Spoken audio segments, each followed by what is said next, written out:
Hello and welcome to the premiere episode of Judge of Character. I'm your host Steve, and you're probably wondering what all this is about.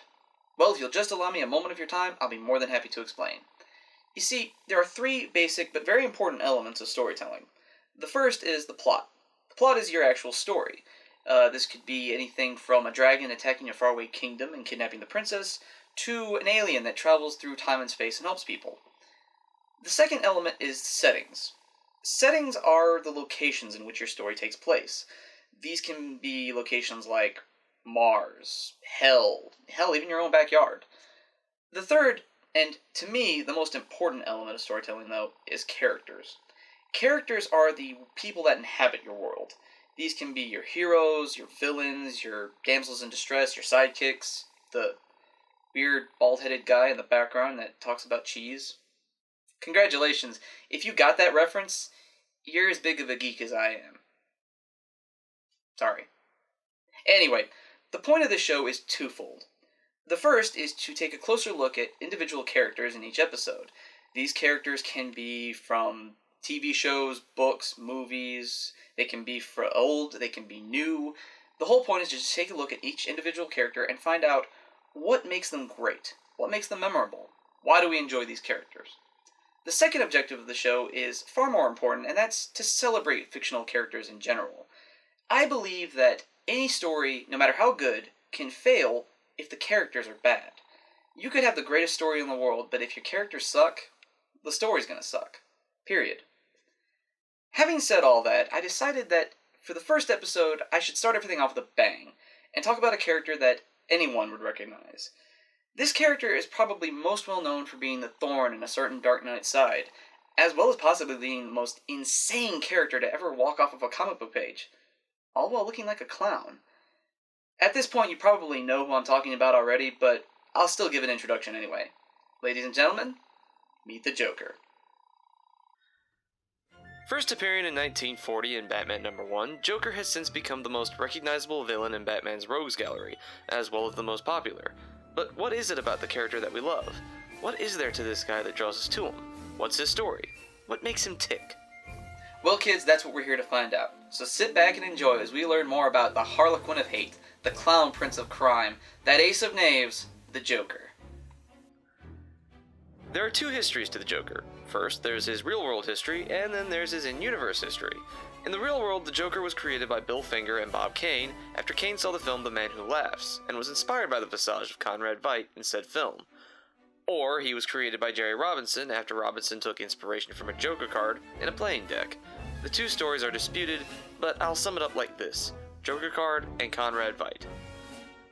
You know, I don't think I see the resemblance. The Joker was originally just a regular homicidal maniac with an odd look. He wasn't originally meant to be Batman's archenemy. In fact, he was originally scripted to be killed off in his second appearance, but thanks to the timely intervention of editor Whitney Ellsworth, Joker was spared and would go on to become Batman's most perilous foe. Of course, that's just what happened in our world. Joker's history in-universe is another matter entirely. No one really knows exactly how the Joker came to be, not even Joker himself.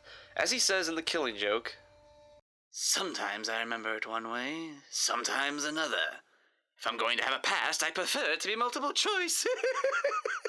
One source says he was a normal criminal. One source says that he was a failed stand-up comedian who had a really bad day. And according to one source, he was Jack Napier, the criminal who killed Bruce Wayne's parents, eventually turning him into Batman, who would later have a hand in turning Jack into the Joker. Of course, there's really no scene in that film, but the point still stands. Even after all this time, no one really knows how the Joker came to be. The only thing that anyone seems to agree on is that some nasty chemicals were involved. And that's not even consistent. In The Dark Knight, Joker's appearance is obviously makeup, and it's implied that his scars are his own doing. So not even the chemicals always play a part. Well, however he managed to get his look, it doesn't change who he is. But who is he exactly? Another one of the appeals of the Joker is his motivations, or apparent lack thereof. As far as supervillains go, Joker truly is a wild card, much like his namesake. His logic is one that only he understands, and this shows in, well, everything he does, really. The closest anyone has been able to get as far as explaining him is that he basically reinvents himself every day. His crimes have varied between odd and based on a whim, such as deciding to kill everyone in Gotham whose name was a palindrome. Oh, look it up. To vicious and brutal, such as murder and torture. But for all of his randomness, there are some elements of the villain that remain constant. One is his use of Joker toxin, a poison that kills the target while leaving them with a permanent grin. Another is his use of joke-themed weapons, such as an electric hand buzzer that will shock you to death. Or how about a flower that sprays acid? Well, whatever the tool, at the end of the day, it's all about anarchy and chaos, and Joker knows his way around both. Whereas most of Batman's villains have particular goals that they're working towards, Joker's is simply to wreak havoc on Gotham and the world, all while playing his little game with Batman. There's worse games you could play.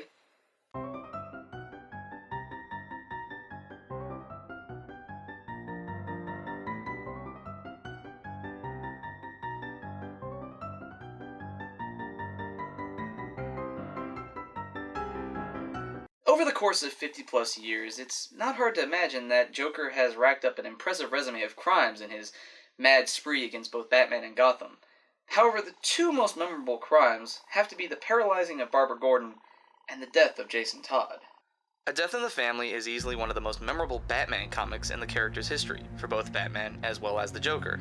After Dick Grayson left his post as Robin, Jason Todd took up the mantle. Unfortunately, he was not a very popular character, so in an attempt to change his role as well as bring in new readers to comics, the writers decided to try something different. Readers could vote on the outcome of the comic.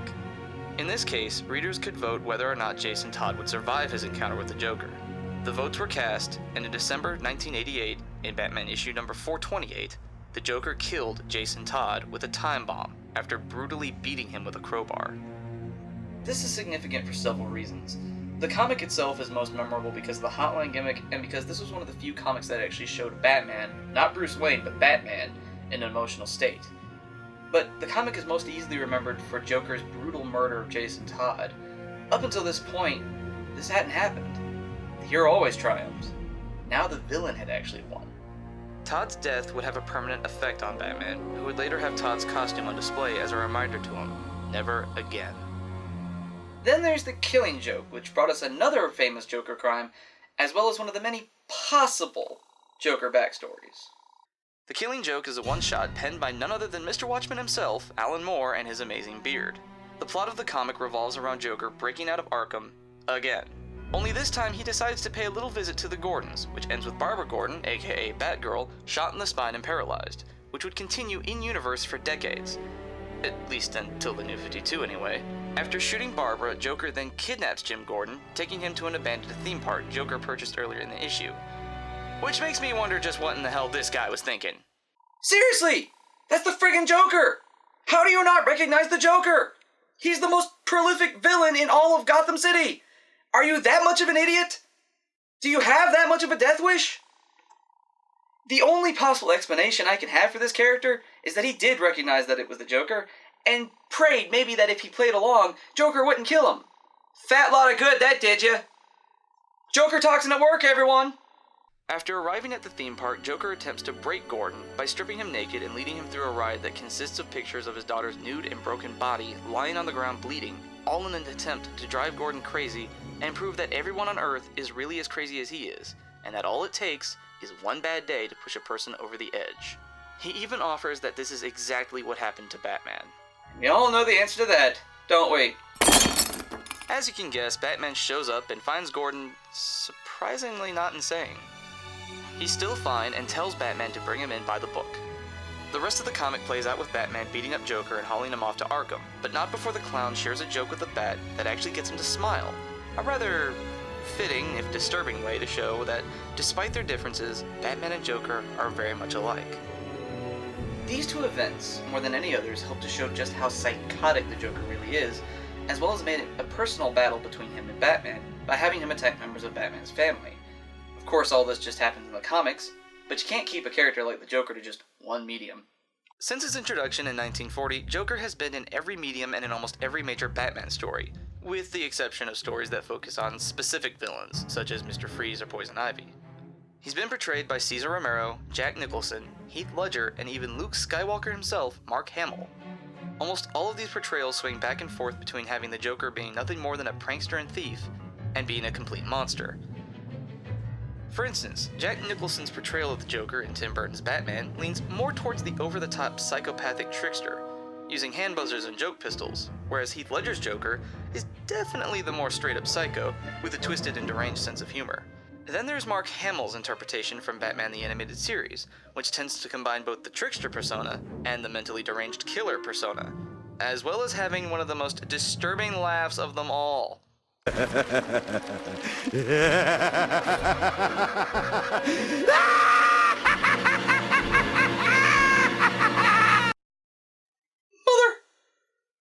Naturally, all of these adaptations have led to discussions and arguments over who was the best Joker.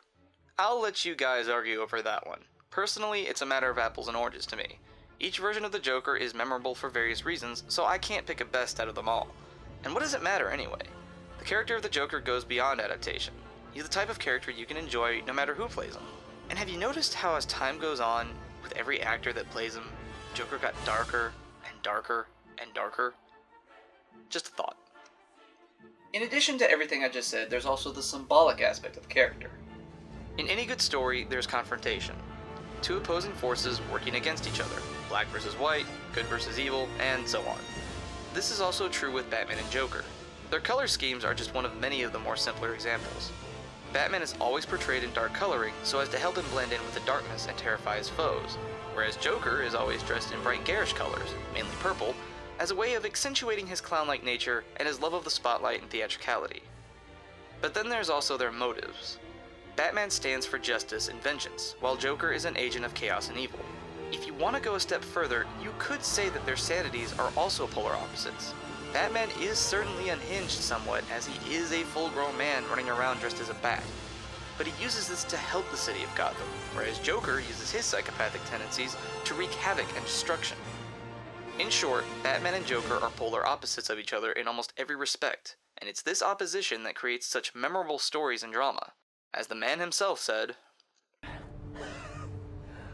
I think you and I are destined to do this forever.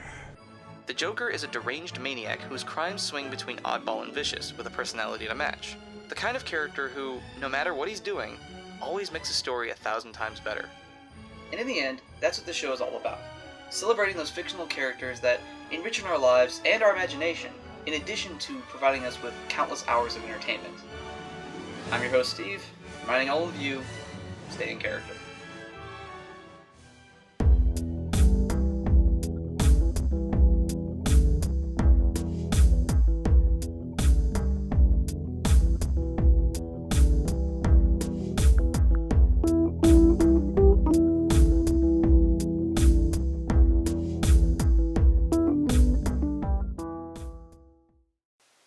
These two events, more than any other, showed just how psychotic the Batman really was. Batman is psychotic too, let's not argue here.